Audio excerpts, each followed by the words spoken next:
Eles me fizeram assinar um termo de confidencialidade. Um pedaço de papel que, segundo eles, valia mais do que a minha sanidade. Disseram para eu esquecer o cheiro, os sons, esquecer o que eu vi naquela madrugada. Me pagaram o silêncio com 6 meses de salário e uma ameaça velada. Mas o silêncio adoece. Ele apodrece por dentro.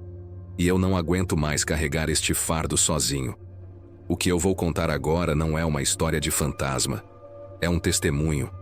É sobre o que acontece quando a medicina e a crueldade se encontram num lugar esquecido por Deus. É sobre o que a diretoria do Hospital da Divina Misericórdia esconde. As 7 chaves no 3º andar. Meu nome é Carlos, e esta é a história de como eu perdi minha paz para sempre, naquela fortaleza de sofrimento que tantos chamam de casa de cura. Em meados de 2017, a vida tinha me nocauteado. O divórcio levou metade de tudo, e a outra metade foi consumida por dívidas que se acumulavam como erva daninha. Eu estava morando num apartamento mofado, comendo o que dava, e o desespero era um gosto amargo e constante na minha boca. Cada não numa entrevista de emprego era mais um prego no meu caixão. Foi nesse cenário de terra arrasada que vi o anúncio. Vaga para segurança noturno, Hospital da Divina Misericórdia, salário acima da média, início imediato. O nome do hospital soava como uma ironia divina. A entrevista foi estranha. O homem do RH mal olhou meu currículo. Ele parecia mais interessado em saber se eu era uma pessoa impressionável, se eu tinha crenças supersticiosas. Eu menti, claro. Disse que era cético, pé no chão. O salário era tão bom que eu diria que a terra era plana se ele pedisse. Hoje eu sei. Eles não estavam contratando um segurança. Estavam contratando alguém desesperado o suficiente para não fazer perguntas. Meu supervisor de turno era um homem chamado Guerra. O nome se encaixava perfeitamente. Ele parecia estar em uma batalha particular e eterna. Na minha primeira noite, ele me guiou pelos labirintos do hospital. O térreo com sua emergência frenética, o primeiro e o segundo com seus quartos silenciosos, o 4º andar com a maternidade e a esperança palpável no ar, e o subsolo, onde o cheiro de antisséptico lutava para mascarar o frio do necrotério. Ao final do tour, ele parou na base da escadaria de serviço. Ele me entregou o rádio, a lanterna e, por último, me olhou nos olhos, com uma gravidade que fez o ar ficar rarefeito. "Escuta, garoto", ele disse, a voz como cascalho. "A sua jurisdição tem um limite. O 3º andar. Aquele lugar não existe para você." Ele apontou para a porta de metal no topo da escada. "Ela está trancada por um motivo." O último rapaz que ficou curioso, ele não conseguiu mais trabalhar no silêncio da noite. Em lugar nenhum. Não suba, não pergunte, não escute. O que quer que aconteça, o 3º andar é um túmulo. E você não tem permissão para profaná-lo, entendido? A palavra túmulo ficou pairando entre nós. Eu assenti, a boca seca. Não era uma regra, era um aviso. As primeiras semanas foram uma bênção de monotonia. A adrenalina do aviso de guerra se dissipou e deu lugar a uma rotina entorpecente. Eu fazia minhas rondas, o som dos meus passos ecoando nos corredores polidos. O hospital à noite era um gigante adormecido, seus sonhos povoados por bips de máquinas e tosses abafadas. Eu lia livros de bolso na cabine de segurança, o café requentado como meu único companheiro. Eu via os médicos e enfermeiros como figuras fantasmagóricas, movendo-se com um propósito silencioso.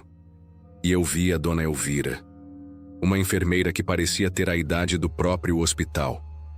Ela não falava muito, mas seus olhos, quando ela me via, ela me dava um sorriso triste, quase maternal, que parecia dizer: "Pobre rapaz, você não sabe onde se meteu." O silêncio era o meu trabalho, mas naquele lugar, o silêncio nunca era completo.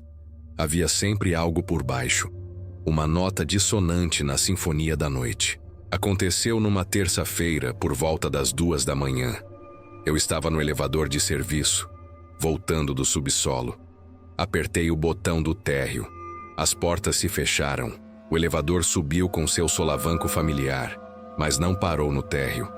Ele continuou subindo. Eu apertei o botão de novo, freneticamente. Nada. Ele parou. As portas se abriram no segundo andar. E no painel, a luzinha do botão 3, que deveria estar morta, apagada, piscou. Apenas uma vez. Uma piscada laranja, fraca, como um último suspiro, e então se apagou. O ar dentro da caixa de metal ficou subitamente gelado. Eu me lembro de ter prendido a respiração, esperando. Não aconteceu mais nada. Apertei o botão do térreo e o elevador obedeceu. Tentei me convencer de que era um curto, uma falha elétrica. Mas foi a primeira rachadura na minha armadura de ceticismo. A primeira vez que o hospital me mostrou que suas regras eram diferentes das do mundo lá fora. Minha curiosidade começou a me envenenar. Na copa, durante a pausa para o café, tentei sondar o terreno. Perguntei a um dos faxineiros, um senhor chamado Osvaldo, que trabalhava lá há uns 20 anos. Seu Osvaldo, o que tem naquele terceiro andar? É só entulho mesmo? Ele parou de limpar o balcão, olhou para os lados e forçou um sorriso. Coisa da administração, meu jovem. Reforma que nunca acaba. É melhor nem pensar nisso, dá azar. A palavra azar soou estranha. Tentei com uma das técnicas de enfermagem mais jovens. Ela apenas riu. Dizem que é mal assombrado. História para boi dormir. Mas ela não olhou nos meus olhos quando disse isso. Era uma conspiração de silêncio. Todos sabiam que havia algo ali. Mas o medo, ou talvez a lealdade à instituição, os mantinha calados. Era um segredo aberto. Um elefante invisível no meio do corredor. E eu estava começando a sentir o cheiro de seu couro velho. Uma noite, encontrei Dona Elvira sentada sozinha na copa, olhando para uma xícara de chá com o olhar perdido. Reuni coragem e me sentei à sua frente. Dona Elvira, comecei. O Guerra me avisou sobre o terceiro andar. Mas o que realmente aconteceu lá? Ela levantou os olhos para mim e pela primeira vez vi a profundidade da sua tristeza. Eu era estagiária quando aquela ala ainda funcionava nos anos 70. Ela disse, a voz baixa, quase um sussurro. A gente não podia subir, mas ouvia as histórias. E às vezes, a gente ouvia os gritos. Ela estremeceu. Eles chamavam de tratamento. Nós chamávamos de tortura. Eles fecharam aquilo tudo depois de um incêndio. Ou foi o que disseram. Mas o fogo não queima tudo, meu filho. Alguns lugares guardam ecos. E o eco do terceiro andar é um grito que nunca terminou. É a dor que ficou para trás, presa nas paredes. Ela colocou a mão sobre a minha. Sua pele era fria como papel. Fique longe de lá. Não é a sua dor para carregar. O aviso de Elvira me assombrou. E então, o hospital decidiu me dar uma prova. Eu estava fazendo a ronda no segundo andar, no corredor que ficava exatamente abaixo da ala proibida. De repente, o ar mudou. Um cheiro forte, químico, invadiu minhas narinas. Não era o cheiro familiar de álcool ou cloro. Era mais complexo, mais antigo. Um cheiro de formol, de éter, misturado com um odor metálico e adocicado de sangue velho e, por baixo de tudo, o cheiro de poeira queimada, como se um curto-circuito tivesse acontecido décadas atrás. Era tão forte que me deu náuseas. Eu verifiquei os quartos, os depósitos de limpeza. Nada. O cheiro não tinha origem. Ele simplesmente estava ali, emanando do teto. Eu fiquei parado naquele corredor, olhando para cima, imaginando o que poderia produzir um cheiro tão vil. Era o cheiro da própria memória daquele lugar, vazando pelas rachaduras do tempo. A obsessão tomou conta de mim. Passei minhas horas de folga em bibliotecas e arquivos online. A história oficial do hospital era uma fachada polida. Mas eu cavei mais fundo. Encontrei uma tese de mestrado em sociologia, esquecida num repositório universitário, sobre a história das instituições psiquiátricas no estado. E lá estava, um capítulo inteiro dedicado a Ala de Tratamentos Experimentais do Sanatório Divina Misericórdia. As palavras eram frias, acadêmicas, mas descreviam o horror. Eletrochoques punitivos, comas insulínicos e a temida lobotomia pré-frontal, realizada com um picador de gelo inserido pela órbita ocular. O texto mencionava um médico-chefe, Dr. Alencar, um homem que acreditava que a doença mental era uma falha moral que precisava ser quebrada. O incêndio de 1972 foi classificado como de origem indeterminada, mas a tese insinuava uma rebelião de pacientes. Uma noite de caos e fogo que a administração do hospital conseguiu abafar completamente. O destino, ou talvez o próprio hospital, decidiu me dar uma peça do quebra-cabeça. Numa tarde, antes do meu turno, vi funcionários movendo caixas velhas e empoeiradas do subsolo para um caminhão de descarte. Uma das caixas, podre de umidade, se desfez e vários arquivos amarelados se espalharam pelo chão. Os funcionários os juntaram apressadamente, mas um deles deslizou para debaixo de uma caçamba. Eu esperei eles saírem. Com o coração batendo forte, peguei o arquivo. A capa estava manchada, mas o título era legível. Paciente 73, ala psiquiátrica. E abaixo um nome, Lídia Neves, admissão, 1968. Eu o escondi dentro da minha jaqueta. Era um crime, uma violação de todas as regras. Mas eu senti que não tinha escolha. Eu estava segurando um fantasma de papel nas minhas mãos. Naquela noite, trancado na cabine de segurança, eu abri o prontuário de Lídia. As folhas eram frágeis, o cheiro de mofo se misturando ao meu café. Lídia tinha 19 anos quando foi internada pela própria família. O motivo: melancolia profunda e comportamento rebelde. Ela se recusava a casar com o homem que o pai escolhera. As anotações do Dr. Alencar eram curtas e brutais. Paciente resistente à autoridade. Apresenta delírios de autonomia. Os tratamentos eram listados como itens de um cardápio. Seção 1. Terapia de choque eletroconvulsivo, sem anestesia. Paciente apresentou convulsões e perda de memória recente. Seção 5. Terapia de imersão em água gelada para conter histeria. Duração: 15 minutos. A última anotação, datada do dia do incêndio, era a mais arrepiante de todas. Paciente Lídia escalada para procedimento corretivo final. Lobotomia transorbital agendada para as 22 horas. Ela nunca chegou a fazer o procedimento. O incêndio começou às 21h45. Eu fechei o arquivo, sentindo um frio que não vinha do ar-condicionado. Eu não estava mais investigando um lugar. Eu estava investigando o assassinato de uma alma. Com a história de Lídia queimando em minha mente, o hospital decidiu aumentar a aposta.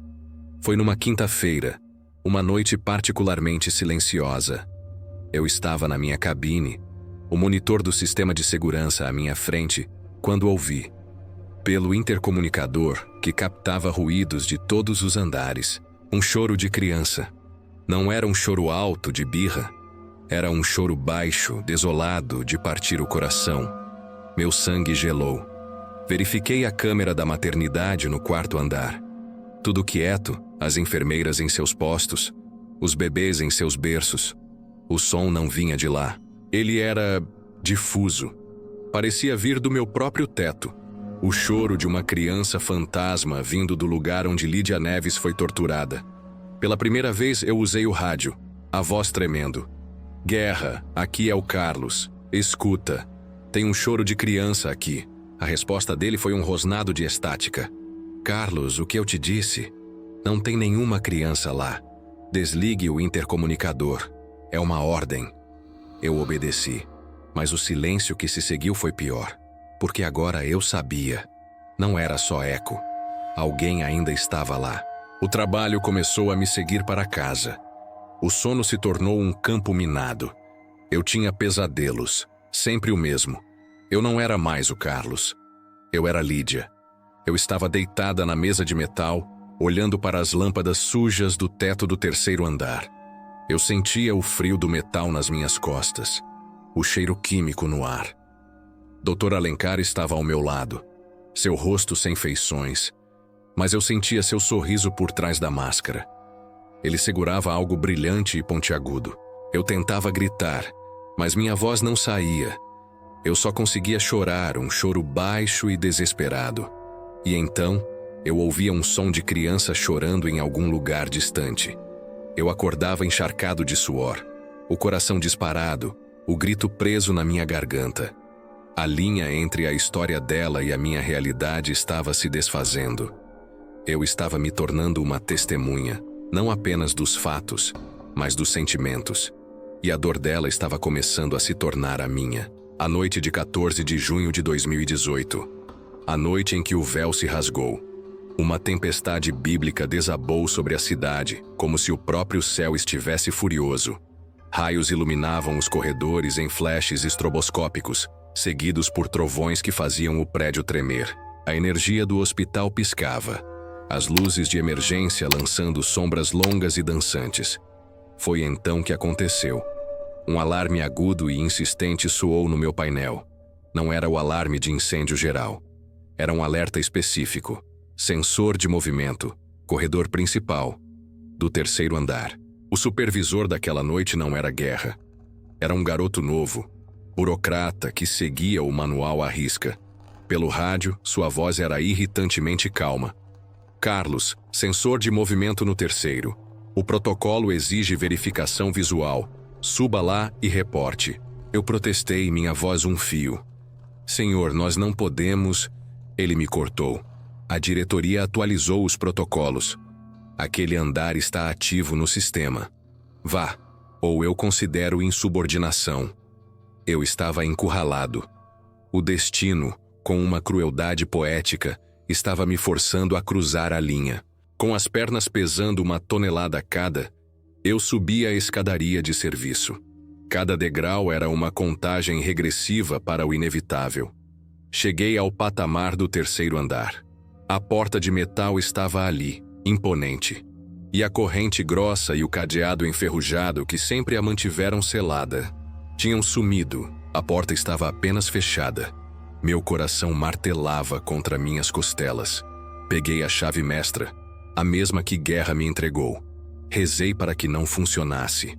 Mas quando a inseri na fechadura, ela girou com uma facilidade oleosa, produzindo um clique alto que pareceu o som de um osso quebrando. Respirei fundo, o ar frio e úmido da escadaria, e empurrei a porta. Ela se abriu com um gemido longo e arrastado de metal contra metal. O ar que saiu de lá foi como abrir um sarcófago, um bafo de poeira, mofo, química antiga e algo mais. Desespero, o cheiro do desespero. Eu entrei. O mundo lá fora, a tempestade, o hospital, tudo desapareceu. Eu estava em outro tempo. O feixe da minha lanterna era a única coisa viva ali. O corredor se estendia como a garganta de uma besta. As portas dos quartos estavam abertas, rangendo com a corrente de ar que eu criei. Prontuários e papéis se espalhavam pelo chão como folhas mortas. Eu pisei em um. Era o de Lídia, o destino e sua ironia macabra. Eu continuei, passando por quartos que ainda tinham camas de ferro enferrujadas. Em um deles, vi arranhões na parede ao lado da cama. Unhas que cavaram o gesso em agonia. Em outro, desenhos infantis, grotescos, feitos com algo escuro na parede. Um sol negro, uma família de bonecos de palitos sem rosto. O sensor que disparou estava no final do corredor na sala maior. A antiga sala de terapia. Ao entrar, minha luz encontrou a mesa de metal no centro, com suas tiras de couro ressecadas. E ao lado, a máquina de eletrochoque coberta de poeira, mas ainda ameaçadora, como um ídolo profano em seu altar. Eu reiniciei o sensor na parede. A luzinha vermelha se apagou e o alarme no meu rádio silenciou. O silêncio que se seguiu foi absoluto, e foi nesse silêncio que eu ouvi o rangido, lento, constante, uma roda de cadeira de rodas, girando em algum lugar atrás de mim. Meu corpo inteiro se petrificou. Virei-me lentamente, a lanterna tremendo, o feixe de luz varrendo o corredor escuro. Vazio. Mas o som continuava. Vinha de um dos quartos que eu já havia passado. A curiosidade mórbida superou o medo. Aproximei-me da porta e olhei pela pequena janela de vidro aramado. A cadeira de rodas estava no meio do quarto, girando lentamente sobre seu eixo. Sozinha. E no canto mais escuro do quarto, encolhida no chão, estava a silhueta de uma mulher. Eu sabia, com uma certeza que me gelou a alma, que era Lídia. Eu me afastei, o ar faltando em meus pulmões, e me virei para correr. E ela estava lá, parada no meio do corredor, entre mim e a saída. Não uma figura de carne e osso, uma mancha na realidade, uma forma humana feita de escuridão, dor e silêncio. Ela não se moveu. Ela não fez um som. Ela apenas me olhou. E em seus olhos invisíveis, eu não vi raiva. Eu vi uma súplica. O ar ficou pesado, frio, impossível de respirar. Minha visão escureceu. E a última coisa que ouvi antes de cair na escuridão não foi um grito. Foi um suspiro. Um suspiro longo, cansado, que carregava o peso de 50 anos de sofrimento. Eu acordei com o cheiro de álcool e a luz fluorescente da enfermaria do térreo queimando minhas retinas. Dona Elvira estava ao meu lado, mas ao pé da minha cama estavam o diretor do hospital, um homem de terno caro e sorriso falso, e 2 advogados com pastas de couro. O diretor não perguntou se eu estava bem. Sua primeira pergunta foi: "O que exatamente você acha que viu, Sr. Carlos?" Com a voz rouca, eu contei tudo. A cadeira, a figura, o cheiro, o suspiro. Eles se entreolharam, não com surpresa, mas com um tédio calculado. O diretor então sorriu. "Sr. Carlos, você trabalha muitas horas. O estresse, a tempestade. Você teve um ataque de pânico severo, uma alucinação. Foi então que eles me ofereceram o acordo. 6 meses de salário, uma ajuda de custo pela minha condição de saúde e o termo de confidencialidade, um documento que dizia que eu nunca poderia falar sobre o 3º andar. A ameaça não estava no papel. Estava nos olhos deles. Eu estava quebrado, aterrorizado. Eu assinei. Peguei o dinheiro e fugi daquele lugar como se fugisse de um incêndio. Os anos seguintes foram um borrão de empregos que eu não conseguia manter. De noite, sem dormir e de um medo constante do silêncio. O eco daquele lugar me seguiu. Eu me mudei 3 vezes, mas não adiantava. Às vezes, no meio da noite, eu ainda sentia aquele cheiro químico. Às vezes eu ouvia um suspiro no cômodo ao lado. Aquele hospital me marcou. Me deixou uma ferida psíquica que nunca fechou. Eu me tornei uma concha de homem, assombrado não por um fantasma, mas pela certeza da crueldade humana e pela minha própria covardia por ter aceitado o silêncio. Eu era uma testemunha que tinha vendido seu testemunho. A dor de Lídia e de todos os outros não era mais apenas deles. Era minha também, um fardo que eu carregava todos os dias. Eu vivi com meu fardo em silêncio por anos, até a semana passada. Eu estava navegando na internet quando vi a notícia. A manchete me deu um soco no estômago. Eles vão revitalizar o 3º andar. Vão construir uma ala para crianças com câncer. Crianças, naquele mesmo solo sagrado de dor. Eles não vão purificar o lugar. Eles não vão pedir perdão. Vão passar uma camada de tinta branca sobre os gritos, colocar um piso vinílico sobre as lágrimas e fingir que o horror nunca existiu. E foi ali que meu medo morreu e deu lugar a uma fúria fria. Eles não têm medo do que está lá. Eles têm medo que nós saibamos o que eles fizeram. Eles vão colocar crianças frágeis lutando por suas vidas, num ambiente saturado de agonia. Eu não posso permitir. Esta confissão é tudo o que eu tenho, minha palavra contra a deles. Mas a história de Lídia merece ser contada. A dor deles merece ser reconhecida. Aquela figura no corredor, ela não estava me assombrando. Ela estava me pedindo para ser a voz dela. E hoje, eu espero finalmente ter atendido ao seu chamado. Agora eu te pergunto, você acredita que isso realmente aconteceu? Pense nos lugares antigos da sua cidade, nos hospitais, nos asilos, nas escolas. O que será que as paredes deles testemunharam? O que se esconde nos andares que ninguém visita, nas alas que estão sempre em reforma? Se essa história te tocou de alguma forma, é porque ela precisava chegar até você. Se inscreva no canal, mas só se tiver coragem.